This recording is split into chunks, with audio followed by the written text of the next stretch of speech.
Hello everyone, फिर से मैं आपके सामने एक इंटरेस्टिंग टॉपिक लेके आया हूँ। लेकिन आप में से बहुत ऐसे इन्वेस्टर हैं जो चैनल पे पहली बार आए हैं या फिर चैनल को सब्सक्राइब नहीं किए हैं, तो सबसे पहले आपको सब्सक्राइब का बटन दबाना है।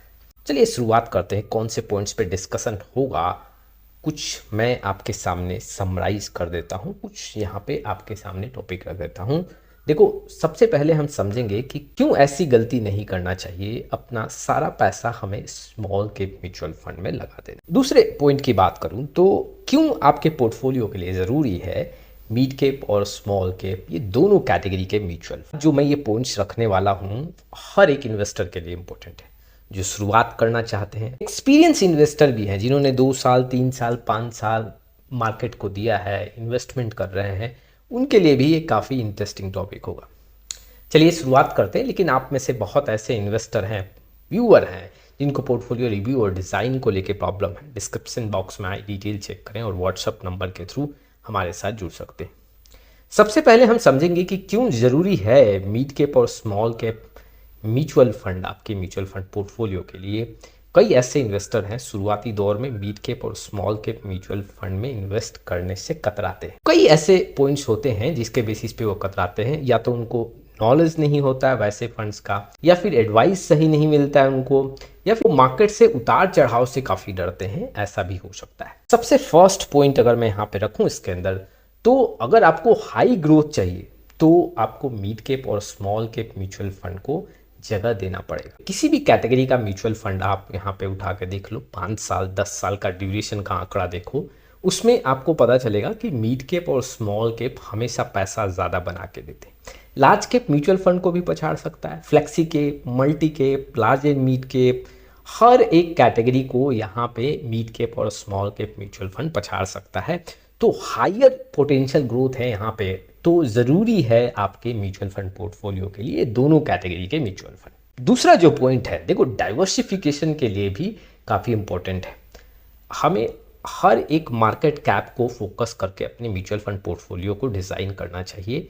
और यहाँ पे मिड और स्मॉल कैप की कंपनियों में थोड़ा सा डाइवर्सिफिकेशन आपको देखने को मिलेगा, जो कि आपको कई जगह हेल्प करेगा आपके पोर्टफोलियो को। तो मार्केट कैप के अकॉर्डिंग डाइवर्सिफिकेशन होना काफ़ी ज़रूरी है। अगले पॉइंट की बात करूँ तो देखो, लंबे समय में जो लार्ज कैप फंड्स हैं उसमें बहुत ज़्यादा स्कोप नहीं है कि आपको हायर रिटर्न यहाँ पे दे।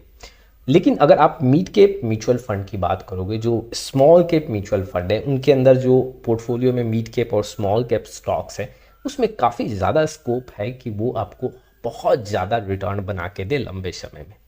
कई ऐसे इन्वेस्टर हैं जो 10 साल 12 साल 15 साल यहाँ पे इन्वेस्टमेंट जर्नी तय कर चुके, लेकिन उनके पोर्टफोलियो में ओवरऑल 13% 14% का रिटर्न दिख रहा है, अगर मैं XIR रिटर्न की बात करूँ तो।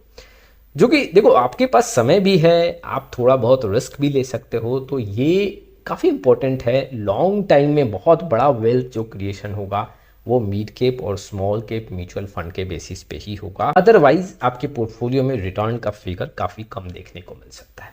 लेकिन देखो, मेरा जो मेन मोटो है इस पॉइंट से कि आप अपने पोर्टफोलियो में एलोकेशन रखो मिड कैप और स्मॉल कैप का, लेकिन इसका मतलब ये नहीं कि आपने भर भर के मिड और स्मॉल कैप का ही एलोकेशन रख दिया। आप अपने रिस्क कैपेसिटी को भी चेक करो, हाई रिस्क ले सकते हो तो एलोकेशन आप मिड और स्मॉल कैप में इंक्रीज भी कर सकते हो। लेकिन काफ़ी कम यहाँ पे रिस्क लेके चलना चाहते हो, मार्केट में थोड़ा सा गिरावट होता है, पैनिक सिचुएशन में आ जाते हो, तो ऐसे इन्वेस्टर को यहाँ पे मिड कैप और स्मॉल कैप का एलोकेशन कम रखना चाहिए। अब कई ऐसे इन्वेस्टर हैं, मेरे से ये भी क्वेरी जनरेट करते हैं कि क्यों ना हम पूरा पैसा स्मॉल कैप में ही डाल दें, मिड कैप को स्किप कर दें, लार्ज कैप और स्मॉल कैप को यहाँ पे जगह दें। स्मॉल कैप हमेशा मिड कैप को पछाड़ता है, तो फिर हम मिड कैप में क्यों इंटरेस्ट लें। मैं मानता हूँ कि स्मॉल कैप में पैसा ज़्यादा बनता है, लेकिन अगर आप देखोगे तो अप्स एंड डाउन्स भी काफ़ी ज़्यादा देखने को मिलता है। मार्केट के एक थोड़ा सा रिएक्शन के चलते स्मॉल कैप में बहुत बड़ा यहाँ पे गिरावट देखने को मिलता है। मार्केट अगर मान लो मैं एक लार्ज कैप इंडेक्स की बात करूं, 2% या 5% टूटा है, तो हो सकता है स्मॉल कैप आपको डबल डिजिट का यहाँ पे नुकसान दे सकता है।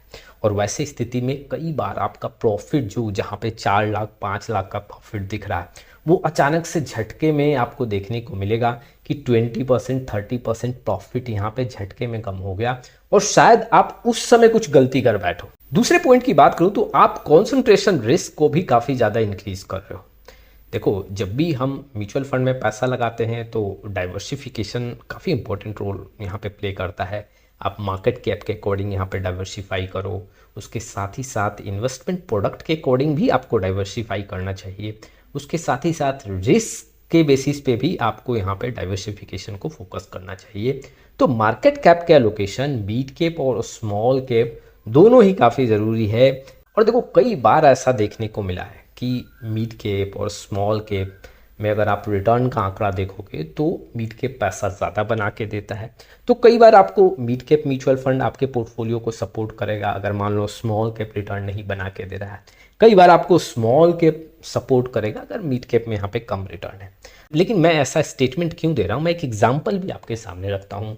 आप HDFC मिड कैप और HDFC small cap mutual fund का आंकड़ा देखना।